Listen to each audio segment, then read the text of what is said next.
Hai semuanya, hari ini aku akan share lagi dari khotbah Pastor Berry 4 bulan lalu, yaitu judulnya adalah God is not in the hurry. Bagaimana setiap kita seringkali menganggap jiwa kita menganggap bahwa Tuhan terlalu terlambat ya atas setiap keinginan kita, untuk setiap masa depan kita. Padahal gitu di Alkitab banyak sekali orang-orang yang pahlawan-pahlawan iman yang harus kita lihat kisahnya. Bagaimana Tuhan di waktu tertentu mengangkat dan membuat mereka menjadi orang yang luar biasa sampai kita kenal hari ini. Yang pertama adalah dari kisah Bapak Abraham. Bagaimana kesetiaan Bapak Abraham menunggu sebegitu lamanya hanya untuk anaknya yang mungkin secara dunia tuh udah gak bisa di umur yang umur yang 100 tahun gitu punya anak tuh gak mungkin kan. Tapi apa, bagi Tuhan sangat mungkin karena Abraham percaya dengan janji Tuhan. Yang kedua, kita belajar dari Raja Daud. Bagaimana Raja Daud bisa sampai di titik menjadi raja dengan menunggu sekian lamanya, menunggu 32 tahun lebih untuk dia ada di titik menjadi raja besar bagi bangsa Israel. Kita juga bisa lagi lihat di Musa, kisah Musa, bagaimana Musa dipilih Tuhan di usia yang 40 tahun, dipilih untuk membebaskan bangsa Israel dari perbudakan Raja Firaun, ya kan?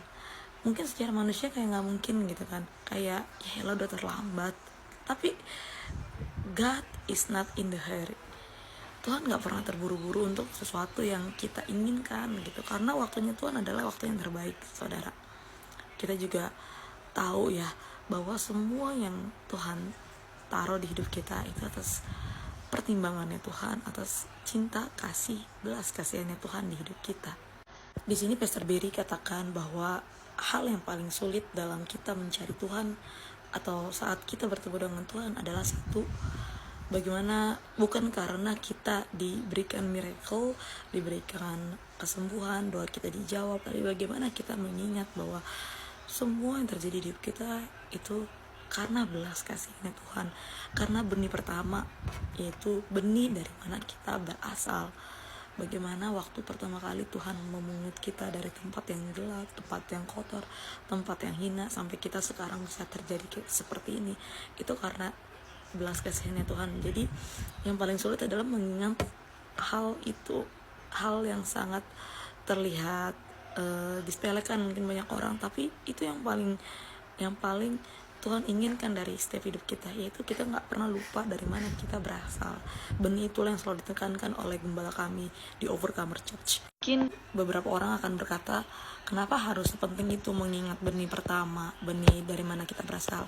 Satu poinnya teman-teman, agar kita punya rasa tahu diri ke Tuhan tuh sederhana. Kita gak bisa neko-neko saat kita udah di titik, kita udah dibersihin, seiring berjalannya waktu kita naik ke level tertentu.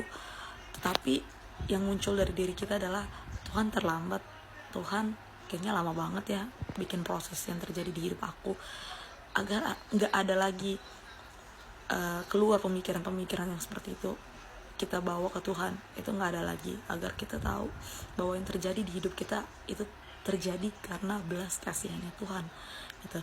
Jadi kalau kita udah diangkat, dibersihin, dipilih, bahkan kita mengingat benih pertama dari mana saat pertama kali Tuhan mengangkat kita, kita tahu diri. Kita gak bisa jadi orang yang sesuka hati. Itu aja yang bisa aku sampaikan, semoga bermanfaat.